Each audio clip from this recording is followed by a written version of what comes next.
हैं राष्ट्रीय पंचायत न्यूज। बच्ची ने अपना नाम बताया। क्या बनना चाहोगी बेटा? आप बड़े होके कुछ सोचा है क्या बनना है? बताओ क्या बनना है? दरोगा। अरे वाह, दरोगा। ये तो देखिए यहाँ की स्थिति ये थी, ना टॉयलेट था ना गेट था और कमरों में कोई पंखा नहीं था। तो सबसे पहले मैंने अपनी एक सहायक अध्यापिका को अपने पॉकेट से 60,000 देके मैंने कहा सबसे पहले आप फर्श लगवाएं, गेट बनवाएं ताकि विद्यालय सुरक्षित हो जाए। और 5 के स्टाफ में हमें इतनी मेहनत करनी पड़ती है।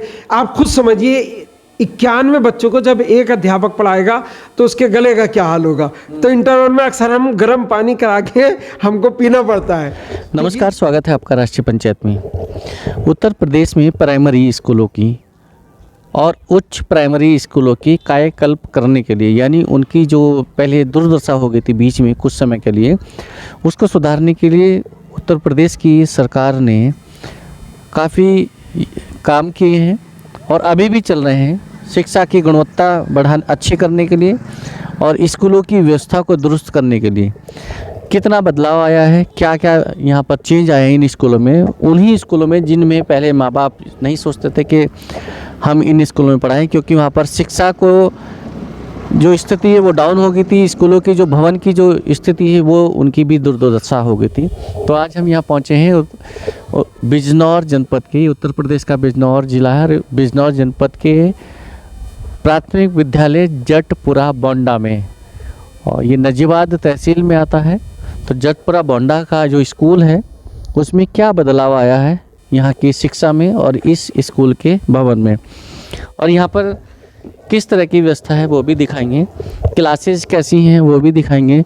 अक्सर टीचर्स लोग, कुछ स्कूल ऐसे भी हैं या कुछ लोग ऐसे भी हैं टीचर्स लोग कि अपने स्कूल पे कम ध्यान दे पाते हैं, लेकिन ज़्यादातर अब बहुत ध्यान दे रहे हैं, अच्छी सी व्यवस्था बना के रख रहे हैं साफ़ सफाई पर, पढ़ाई पर और स्वच्छता पर और सुंदरता पर। तो हम यहाँ इस स्कूल में देखने जा रहे हैं कि आज क्या स्थिति है। पहले कार्यालय में चलते हैं, जो यहाँ पर इस स्कूल का कार्यालय, ये प्राइमरी कार्यालय है, ऑफिस है, और जटपुरा बोंडा का ये ऑफिस विद्यालय है।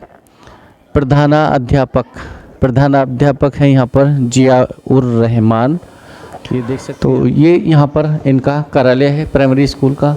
कितना व्यवस्थित आप देख सकते हैं। महापुरुषों के चित्र कितने आप देख रहे हैं दीवारों पे लगे हुए हैं, तीनों साइड में दीवारों पे महापुरुषों के चित्र लगे हैं। सामने महात्मा गांधी जी के भी हैं और भी हैं। और कई बार विद्यालय में कितना स्टाफ है इन सबको जानने के लिए ये पूछना पड़ता है, देखना पड़ता है। लेकिन यहाँ पर एक अलग ही बहुत ही अच्छी व्यवस्था ये लगी कि पूरा विद्यालय का नाम क्या है, किस विकास क्षेत्र में है और यहाँ पर कितना स्टाफ है, बच्चों को पढ़ाने के लिए क्या व्यवस्था है, कौन कौन अध्यापक हैं, उनका क्या क्या पद हैं जो बच्चों को पढ़ाते हैं, वो पूरा एक इस पे नज़र डालने से आपको पूरी जानकारी मिल जाएगी। और इधर आप पीछे देखेंगे तो यहाँ पर एक सीसीटीवी कैमरे लगे हुए हैं क्लासों में, जिसका यहाँ पर एक डिस्प्ले लगा हुआ है, सामने देख सकते हैं। एक बार कहेंगे कैमरामैन से इसको जूम करके भी दिखाएं। सीसीटीवी कैमरे सीधे यहाँ पर आ रहे हैं, इस पर डीवीआर पर, यहाँ से डिस्प्ले। और जहाँ यहाँ पर जो प्रधान अध्यापक बैठते हैं, यहाँ जो इंचार्ज अध्यापक हैं इस जटपुरा विद्यालय के, वो यहाँ बैठते हैं। किस तरह से विद्यालय को मेंटेन किया गया, सामने बात करेंगे यहाँ के जो इंचार्ज अध्यापक हैं उनसे कि ये आप कब से यहाँ पर हैं और इस व्यवस्था को उन्होंने किस तरह से मेंटेन करके रखा है। उसमें एक सरकारी कोई मदद मिली है उनको, जिसे ग्रांट बोलते हैं, सरकार से ग्रांट आती है, उससे मेंटेन किया है, या कहीं से कोई डोनेशन भी मिलता है उनको, या फिर अपने स्तर से उन्होंने अपने पर्सनली, कुछ लोग, कुछ शिक्षक ऐसे भी कि उन्हें इतना चाव होता है, इतना लगाव होता है कि उसमें अपना जो सैलरी है उसको भी, जो वेतन है उसमें से भी वो अपने विद्यालय पर खर्च करते हैं। तो बात करेंगे हम यहाँ के इंचार्ज अध्यापक से। जी सर, आपका शुभ नाम क्या है? मेरा नाम जियाउर रहमान है और नजीबाद से मैं आता हूँ। 2015 के मार्च में मेरा प्रमोशन हुआ था, उसके बाद मैं इस स्कूल में आया था। 2015 से अच्छी तरह से मेंटेन है और विद्यालय भी पूरा अच्छी तरह से मेंटेन है। तो इसमें कैसे अपना, मतलब ग्रांट से ही इतना सब कुछ हो जाता है या कुछ अपना भी पर्सनल भी कुछ लगाना पड़ता है? नहीं, इतनी कुछ तो ग्रांट नहीं आती। मैं असल में विद्यालय को विद्यालय समझता ही नहीं। मैं ये समझता हूँ कि ये मेरी कर्मभूमि है। इसमें मैक्सिमम जो है रिसोर्सेज हैं वो मैंने अपने पर्सनल अकाउंट से किए हैं। कुछ डिपार्टमेंट से भी होती हैं, लेकिन इधर डिपार्टमेंट से इतना कुछ नहीं आ पाता कि इतनी अच्छी तरह से हम मेंटेन कर लें। सच एज ये मेरा सीसीटीवी कैमरे लगे हुए हैं विद इन्वर्टर फैसिलिटी। तो मैं जब हज पर गया था तो मैं ये चाहता था कि 45 डेज़ मैं अपने विद्यालय को देखता रहूं। तो मैंने यहाँ सीसीटीवी कैमरे और इन्वर्टर लगवा के इसमें रूटर लगवा लिया था और अपने मोबाइल में इंस्टॉल कर लिया था। तो रोज़ प्रेयर के वक्त मैं सऊदी अरब में मक्का से बैठ के अपने स्कूल की प्रेयर देखता था। आप देख सकते हैं क्या कमाल का गुरुजी को आइडिया है। एक हाई टेक्नोलॉजी, मतलब इतनी अवस्था है। उम्र कितनी गुरुजी आपकी? उम्र मेरी 47 है, लेकिन मैं क्योंकि डिपार्टमेंट में आने से पहले मैं एमएससी ओ लेवल पीजीडीसीए और एमएससी कंप्यूटर साइंस हूँ। बाद में मैंने बीटीसी करने के बाद एजुकेशन में आया। तो टेक्नोलॉजी की मुझे पहले से काफ़ी नॉलेज है। तो मैं तो ये चाहता था कि एक नमूना बन के हमारा जो स्कूल है वो पेश हो बाकी और लोगों के लिए। तो एक दिन में तो ये नहीं हुआ काम। 2014 में आया तो तब आपका अगर मैं फ़ोटोग्राफ बताऊं तो यहाँ की स्थिति ये थी, ना टॉयलेट था ना गेट था और कमरों में कोई पंखा नहीं था। तो सबसे पहले मैंने अपनी एक सहायक अध्यापिका को अपने पॉकेट से 60,000 दे के मैंने कहा सबसे पहले आप फर्श लगवाएं, गेट बनवाएं ताकि विद्यालय सुरक्षित हो जाए। और उस वक्त मेरे पास 60,000 रुपये आपने अपने पॉकेट से दिया फौरन बाद। और उसके बाद मैंने यहाँ की स्थिति देखी तो यहाँ तकरीबन 18-19 बच्चे बैठे हुए थे।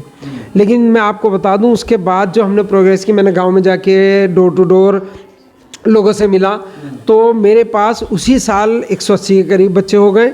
और उसके बाद लगातार 55 बच्चे, 75, 85, 105 और 2022 में मेरे पास ज़िले में सबसे ज़्यादा नामांकन 147 नए नामांकन हुए। आज की डेट में जिले में सबसे ज़्यादा नामांकन यहाँ है। पिछले साल जो नवीन नामांकन हुए सबसे ज़्यादा मेरे, इस बार भी मेरे पास 102 नए नामांकन हैं। और ब्लॉक में सबसे ज़्यादा प्राइमरी स्कूल में किसी में बच्चे हैं तो कंपोजिट नहीं है मेरा, सिर्फ प्राइमरी है। 389 बच्चे मेरे पास हैं। 389 पूरे स्कूल में 300 सिर्फ प्राइमरी में, यानी 5 कक्षाओं में। जी, सिर्फ 5 कक्षाओं में। और स्टाफ मेरे पास बहुत कम है। स्टाफ मेरे पास सिर्फ 3 का था। एक स्टाफ अभी नवनियुक्त अध्यापक ट्रांसफ़र होकर आए हैं। लेकिन इतने स्टाफ में ही मेरी स्कूल का स्टैंडर्ड ये है कि जब जगह मेरे पास नहीं है, जैसे मैं बताऊं कक्षा 1 में मेरे पास 87 बच्चे हैं और 2 में 91 बच्चे हैं। तो उसके बाद जब मैं कह देता हूँ भाई अब तो बच्चे बहुत हैं तो कभी प्रधान जी आते हैं कि भाई लेना पड़ेगा इसे। हालांकि मेरे पास जगह नहीं है, स्टाफ की भी कमी है, लेकिन हम शिक्षा का अधिकार अधिनियम के अंतर्गत हम किसी को मना नहीं करते। तो यहाँ पर पहले बहुत सारे हमारे गाँव में विद्यालय थे जो प्राइवेट तौर पर चलते थे, लेकिन अब मेरा एक विद्यालय और बाकी 2 विद्यालय और हैं। बाकी विद्यालय उनके बच्चे, क्योंकि सभी बच्चे मेरे पास आ गए तो कुछ बच्चे तो बंद हो गए, क्योंकि 10-20 बच्चों पे कोई विद्यालय चल नहीं सकता। तो अब मेरा है और बाकी एक मदरसा है, यहाँ पे एक स्कूल है। मतलब यहाँ के पेरेंट्स को, यहाँ के अभिभावकों को यहाँ की शिक्षा इतनी पसंद आ रही कि उन्होंने प्राइवेट स्कूलों से बच्चे निकाल के सरकारी स्कूलों में, सरकारी स्कूल में दाखिला करा दिया है। गुरुजी की मेहनत को देखते हुए, आपकी मेहनत को देखते हुए, आपके शिक्षण कार्य को देखते हुए, आपके व्यवहार को देखते हुए। जी देखिए, इसमें बहुत सारी चीज़ें होती हैं। अगर आप सिर्फ ये कहें कि आपका स्टाफ का भी पूरा योगदान, व्यवहार कहें तो वो नहीं, इसमें बहुत सारी चीज़ें होती हैं। एक बार में आदमी इतना कुछ नहीं कर पाता। जब लोगों को लगा कि स्टाफ भले से कम हो, लेकिन मैं स्टाफ की कभी कमी महसूस होने नहीं देता। 5 के स्टाफ में हमें इतनी मेहनत करनी पड़ती है। आप खुद समझिए 91 बच्चों को जब एक अध्यापक पढ़ाएगा तो उसके गले का क्या हाल होगा। तो इंटरवल में अक्सर हम गर्म पानी करा के हमको पीना पड़ता है, क्योंकि इतने सारे बच्चों के साथ बोलना, उन्हें टैकल करना। लेकिन मुझे खुशी इस बात की है कि छोटे बच्चे होते हैं तो ज़्यादा समझाना पड़ता नहीं करते हैं। हाँ, लेकिन खुशी इस बात की है, अभी आप देखें कि कोई बच्चा आपको फील्ड में नहीं दिखेगा। और जो हमारे अध्यापक है, स्टाफ भले से कम है लेकिन सब कर्मठ है। अपनी फील्ड के लिए में सब एक्सपर्ट है और सब काम में हमेशा लगे रहते हैं। सुबह में 9 बजे आने के बाद जो लगते हैं तो हमें शाम में 3 बजे तक बिल्कुल फुर्सत नहीं रहती कि हम किसी से, आप आ गए तो मैं यहाँ आया, अदरवाइज़ कभी कभी ऐसा होता है कि पूरे दिन ऑफिस में आने का हमें समय ही नहीं मिलता। ये इनका ये कक्षा 1 है, ये कक्षा 2 है, कक्षा 2 है। ये मेरी स्कूल का सबसे बड़ा अच्छा कमरा है। कक्षा 2 है। हाँ, ये स्कूल का सबसे बड़ा कमरा है और कक्षा 2 में सबसे ज़्यादा बच्चे हैं, तो इसलिए मैंने बड़ी कक्षा को यहाँ लगाया हुआ है। पूरे स्कूल क्लास को प्रिंटिज कराया हुआ है, यहाँ तक कि पर्दे जो है वो भी एजुकेशनल पर्दे लगवाए। आप देख सकते हैं पर्दे भी CD और AI लिखा हुआ है ताकि बच्चे को चारों तरफ सिर्फ पढ़ाई का माहौल दिखे और कुछ ना दिखे। तो आप देख सकते हैं कि कितने चित्रकारी करके कितनी सुंदर चित्रकारी यहाँ हुई है और बच्चे क्लास को कितना बड़ा अच्छा किया गया है। साज सुंदर ढंग से सजाया गया है। पर्दे जो क्लास में लगे हैं वो भी आसानार आसाम जो मतलब एजुकेशन से, शिक्षा से जुड़े हुए हैं। पीछे कैमरे लगे हुए हैं, CCTV कैमरे, ताकि कोई बच्चा अगर शैतानी कर रहा है, ये टीचर ठीक से पढ़ा रहा है नहीं पढ़ा है, सारी कुछ व्यवस्था देखने के लिए ऑफिस में भी देख सकते हैं और खुद भी है। तो ये इसमें कक्षा 2 है या और भी बच्चे? सिर्फ कक्षा 2 है। कक्षा 2 में 91 बच्चे स्टूडेंट है मेरे, सिर्फ एक ही क्लास में। जी। अच्छा, किसी बच्चे से, बेटा आपका नाम क्या है? सिद्रा। सॉरी, कोई नहीं, आप बैठे बोल सकते हैं। क्या नाम? सिद्रा। सिद्रा। अपने नाम की अंग्रेजी में स्पेलिंग आती है? सिद्रा लिख दोगी? सिद्रा लिख के अच्छा, हिंदी में लिख देंगे आप? हाँ, लिखिएगा जरा। लिखिए। एक मिनट देखते हैं यहाँ की बच्ची कितने 2सी क्लास में आ गई है, क्या इसकी राइटिंग है। और सिद्रा, वाह खूब, ये देखिए नाम भी लिख दिया है बड़ा। और सबसे बड़ी बात है कि जब कोई बाहर से व्यक्ति आता है और ख़ास तौर से अगर कहीं ऐसी बात होती कि कोई मीडिया पर्सन है, कैमरा चल रहा होता है, तो कैमरे के सामने बड़े बड़े लोग भी थोड़ा सा हिचकिचा जाते हैं। लेकिन ये बच्चों की बात है कि एक खड़े होके बिना शर्माए बिना घबराए बच्ची ने अपना नाम बताया। क्या बनना चाहोगी बेटा? आप बड़े होके कुछ सोचा है क्या बनना है? बताओ क्या बनना है? दरोगा। अरे वाह, दरोगा। ये देखिए पुलिस, क्यों दरोगा? पुलिस में क्यों जाना पसंद है? दरोगा क्यों बनना चाहती हो? क्यों पसंद है? बोलो, जल्दी बोलो। वो अच्छा लगता है दरोगा कि वो सबको न्याय दिलाते हैं। एक्चुअली हमारे गांव में एक अभी फीमेल जो है वो दरोगा बनी है। अच्छा, तो लड़कियों को मोटिवेट।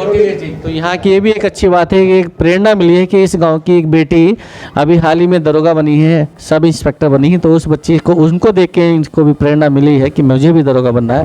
बेटा आपका नाम क्या है? सुमायरा परवीन। पूरा अच्छा, पूरा क्या पापा और पूरा इंट्रोडक्शन दीजिए। पूरा परिचय। जेटपुरे में। जेटपुरा। अच्छा, कौन सी क्लास में है? 2। अच्छा, पहाड़े आते हैं? कहाँ तक आते हैं? 12 तक। अरे वो वेरी गुड, 12 तक पहाड़े आते हैं। और बनना क्या चाहती हैं आप? डॉक्टर बनना चाहती हैं। देखिएगा कितने बच्चों ने, छोटे छोटे बच्चे हैं, बच्चे कई बार शर्मा जाते हैं, घबराते हैं, लेकिन जिन छोटे छोटे बच्चों ने पहले से ही अपने लक्ष्य तैयार कर रखे हैं, सोच रखा कि हमें क्या करना है, क्या बनना है। एक आध और क्लास में देखते हैं यहाँ की स्मार्ट क्लासेस हैं। अच्छा, आप स्मार्ट क्लास देखी है आपने? हाँ, अच्छा, आप इधर आइए बेटा। आपका नाम क्या है बेटा? आलिया परवीन। शुरू से बोलो, शुरू से। गुड मॉर्निंग एवरीवन, मेरा नाम आलिया परवीन है, मैं कक्षा 2 में पढ़ती हूँ। मेरे स्कूल का नाम प्राथमिक विद्यालय जेटपुरा बोंडा है। आज मैं आपको एक पोएम सुनाऊंगी। Twinkle twinkle little star how we wonder what you are up above the world so high like a diamond in the sky. वाह, वेरी गुड भाई, इतना इंग्लिश में आप इंग्लिश में हैं? अच्छा, इंग्लिश में इंट्रोडक्शन देंगे। कक्षा 2 का बच्ची अंग्रेजी में अपना परिचय देगी क्या? जी, परिचय दीजिए अपना। Good morning everyone, my name is Sumaira, I am 8 years old, I study in class 2nd, my mother name is Sahiba Malik, my father name is Samim Malik, my village name is Jetpura Bonda. Thank you. और वेरी गुड, बहुत ही अच्छा। और एक बहुत ही fluency में, एक धारा प्रवाह ये बच्चे बोल रहे हैं। इस तरह की यहाँ की मेहनत है, यहाँ के शिक्षकों की। कुछ और एक अभी क्या बता रहे थे आप यहाँ पर कि सब हमने प्रिंट कराया हुआ है ताकि बच्चे को ऐसा लगे कि जैसा प्राइवेट में माहौल होता है, मतलब उसे ऐसा ना लगे कि वो सरकारी स्कूल की जैसे इमेज लोगों ने बना रखी है, तो उसे बिल्कुल अलग करना चाहते हैं। हम ये बताना चाहते हैं कि सरकारी स्कूल भी इस तरह के हो सकते हैं। ये पूरा प्रिंट ऐसे करा दिया जैसे पूरा एजुकेशन संबंधी, बहुत चित्रकारी बड़ा सुंदर बना। और ये कमरे भी फुल्ली प्रिंटेड है। ये स्मार्ट क्लासेस है, स्मार्ट क्लास है और ये कमरे फुल्ली प्रिंटेड है विद रूफ। और ये हमारी स्मार्ट क्लास में एलईडी लगी हुई है, जो हमारे सारे किताबें हैं उन पे एक बार कोड होता है, उसे स्कैन करके हम डायरेक्ट अपनी स्मार्ट क्लास में अपनी एलईडी पे बच्चे को दिखा के जी जी जी पढ़ा सकते हैं। जरा उसको एक बार देखिएगा सामने से इधर लेके। ये स्मार्ट टीवी लगा हुआ है, स्मार्ट क्लासेस है। तो कितनी क्लासेस स्मार्ट है, यही है और भी? इस बार अभी तक हमारे पास 3 स्मार्ट क्लासेस हैं, लेकिन 1 महीने बाद हम पूरी 5 स्मार्ट क्लास बनाने का हमारा इरादा है। अभी 3 में ऐसी स्मार्ट है, 3 स्मार्ट क्लासेस हैं। बहुत बहुत बढ़िया बात है। और सभी क्लासेस में कैमरे भी लगे हुए हैं। कैमरे सब क्लासेस में दूसरी स्मार्ट क्लास की। अच्छा, ये भी स्मार्ट क्लास है, आप देख सकते हैं। ये दूसरी, इसमें कौन सी क्लास के बच्चे हैं? ये जो है क्लास 3 है। एलईडी लगा है जी, एलईडी भी लगा है। इसमें कितने बच्चे होते हैं इसमें? क्लास 3 में 76 है। स्पेस भी कम पड़ा हुआ है क्लास से, मतलब हॉल, कमरे छोटे पड़ गए, बच्चे कमरे छोटे पड़ गए। ये तीनों कमरे जो हैं बड़े हैं, इसलिए हमने कक्षा 1, 2, 3 इनमें लगाई है। सबसे कम बच्चे जो है कक्षा 5 में है हमारे पास 63। सबसे कम बच्चे 63 हैं। 63 5 में और 4th में 72, 3rd में 76, 2nd में 91 और फर्स्ट क्लास में 89। इस विद्यालय को इतनी खूबसूरती से सजाने के लिए, इतनी खूबसूरती से व्यवस्थित ढंग से बनाए रखने के लिए, संचालित करने के लिए, शिक्षा की गुणवत्ता को बेहतर बनाने के लिए, तो यानी यहाँ के जो इंचार्ज अध्यापक हैं जेटपुरा बोंडा के, उनको पुरस्कार भी दिया गया। बात करते हैं कौन कौन सा पुरस्कार और कब कब मिला। जी गुरु जी, पुरस्कारों से अंदर बताया गया है कि आप पुरस्कृत भी हुए हैं अपने कार्य के लिए, कब कब पुरस्कृत हुए हैं?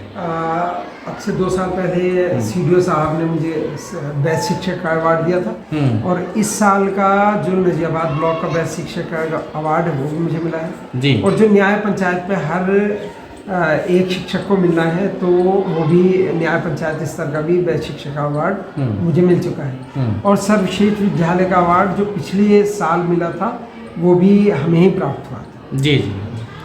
तो ये आपने देखा कि गुरुजी की जो मेहनत है, उनके स्टाफ की और उनकी जो दिलचस्पी, उनके विद्यालय के बच्चों के प्रति जो निष्ठा है, जो एक ड्यूटी को, अपने फ़र्ज को निष्ठा के साथ निभाते हैं, उसके लिए पुरस्कृत भी हो चुके हैं, उनको सम्मानित भी किया जा चुका है।